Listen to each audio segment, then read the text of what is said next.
of American hero who made this country a beacon of hope for my family and many like mine who sought safe haven and a brighter future here. The vision and integrity Admiral McRaven embodies are the essential ingredients of a healthy representative democracy. And it is recalling those values and my family's experience under dictatorship in Uganda that drove me to put country over party in 2016. With that now, it is my pleasure and honor to introduce Admiral McRaven, not a partisan, but a patriot, someone who sets the bar high for all of us to follow. Admiral. They stormed their hometown in Pakistan, killing Osama bin Laden in 2011. Admiral William McRaven oversaw the mission. He served as commander of all U.S. Special Operations Forces and oversaw the capture of Saddam Hussein, the rescue of Captain Phillips, and the killing of Osama bin Laden. Navy Admiral William McRaven. Admiral Bill McRaven, one of the finest special operators our nation has ever produced. 4 decades of service to our nation. A leader with vision. If you think it's hard to change the lives of 10 people, change their lives forever, you're wrong. If you want to change the world, start off by making it better. A man of integrity.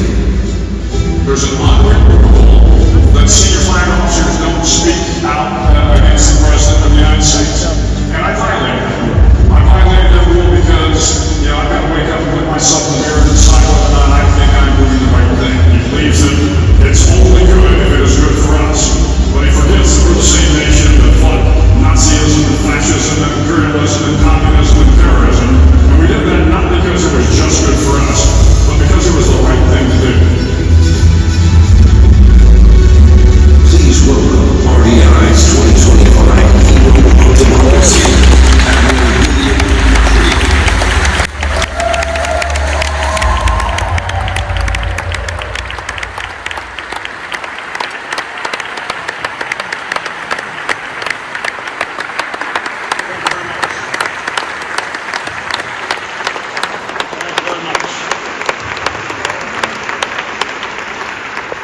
Well, let me begin by saying there's absolutely nothing I can say tonight that should inspire you any more than the words you just heard about the people of Venezuela. If you can't be moved and inspired by what they're doing, then again, I don't think there's anything that I can say that's going to change your heart. But having said that, Ural has asked me to say a few words, and I appreciate that. So first, thanks to Ural and Gary for that kind introduction and for this wonderful honor. But more importantly, let me thank the Renewed Democracy Initiative for the work that you do, not only here, but across the world to keep democracy strong. When I retired from the military, I had the honor of running the University of Texas system for several years. Now, while I have stepped down from the job as the chancellor, I still teach a graduate course on national security decision-making at the University of Texas LBJ School of Public Affairs. And as part of the course, the students have to role-play members of the National Security Council, and I give them a challenging geopolitical scenario which they must solve. For 7 years now, we've had a Russia invasion scenario into the Baltics, a pandemic coming from South America, provocation by the North Koreans, Iranians, and Chinese in a drone strike on a terrorist leader. But before I ask them to solve these problems, I give them an intellectual framework for thinking about difficult decisions. The framework is a series of questions. And as members of the President's Cabinet, the national security decision makers, the first question they must answer is, who are we? Who are we as a nation? Because if we don't know who we are as a nation, if we don't understand our principles, our values, our strengths, our limitations, and our aspirations, then all the decisions that follow will be flawed. When I posed this question to the class, who are we as a nation? They give the usual responses. We are a democracy, a representative government. We believe in the rule of law, separation of powers, individual freedom, free speech, the right of assembly, human rights, and above all, they recognize that the Constitution is the law of the land. But invariably, someone will shout out, "We are the good guys." Yeah, we are the good guys. We are the guys who fought fascism and communism, totalitarianism and terrorism. We are the guys that rebuilt Europe and Japan after World War II. We are the guys that show up every time there's a natural disaster around the world. We are the guys who provide aid and comfort to the weak and downtrodden. We are the guys that free the oppressed and stand up for the little guy. We are the good guys. We are Americans. That's what we do. Now, certainly we are not without our faults, and many times in the course of American history we've embarked on self-serving crusades and military adventurism. But those times have paled in comparison to the good that we have done in the world. Our values, our principles have been our North Star, our guiding light in dealing with our own citizens and the rest of the world. However, in February, I attended the Munich Security Conference, and the word I heard the most from the rest of the world was transactional. America had become transactional. We have told the world in those uncertain terms that we will only help if it is good for America, only if we get something in return for our assistance. Now, every nation's leader seeks to put their country first. That's how it should be. We should never be too naive in our dealings with other countries. But if the values that made us Americans are no longer important on the world stage, if we are only transactional, if we only care about the best deal we can get, then how will we differentiate ourselves from Russia and China? The world in hopes that it will improve the lives of our global citizens and thereby lift all humanity, then how will we inspire the youth of America to serve? Will we tell them that they are vital cogs in the business transaction? That their sacrifice got us a better deal at the bargaining table? If the words etched on the monuments and the facades of the great buildings are meaningless, where will we find our heroes? If we don't continue to represent hope for the world, then what kind of nation will we become?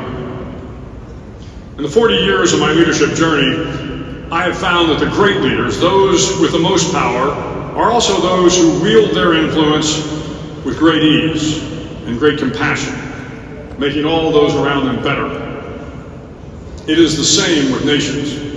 If we think that by being coercive to our neighbors, by leveraging our military, economic, and diplomatic power against our friends, by strong-arming our allies, that it will make us a richer, more powerful, more respected country, we are mistaken. When nations like people believe you are acting in good faith for good reasons, they are more likely to trust you with their businesses, their human capital, their security, and their lives. If they think you are only in it for self-serving purposes, then no amount of deal-making will stand the test of time, and when you really need your friends and allies, they may not be there. We are at a pivotal moment in our nation's history. If 250 years of this American experiment have taught us anything, it's that nothing is guaranteed. In his seminal work, Democracy in America, Alexis de Tocqueville talked about the dangers of democracy. He feared that in a democracy, the majority could become oppressive, silencing the minority and enforcing conformity. He feared that without strong civil engagement, individuals might withdraw from public life, leaving the power to the state. He feared that a powerful central government could erode individual freedoms. He feared that economic success and personal gain would come at the expense of civic engagement. But he offered a solution. To guarantee that our democracy stayed strong, we needed engaged citizens, independent institutions, a free press, an educated citizenry, and decentralized government. But we also need something else to guarantee our democracy stays strong. We need courage. We need the courage to speak up against intolerance and injustice, because no American should live in fear of their government. We need the courage to defend free speech and the freedom of assembly. We need the courage to protect the rights of all Americans. We need the courage to safeguard human dignity at home and abroad. We need the courage to challenge those who would undermine free and fair elections. We need the courage to demand our representatives act in the nation's best interests. It's time to find our courage and do what's right.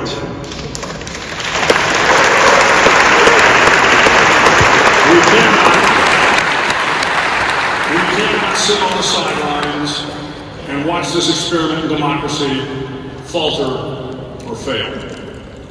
Jimmy Carter once said that the experience of democracy is like the experience of life itself, always changing, infinite in its variety, sometimes turbulent, and all the more valuable for having been tested by adversity.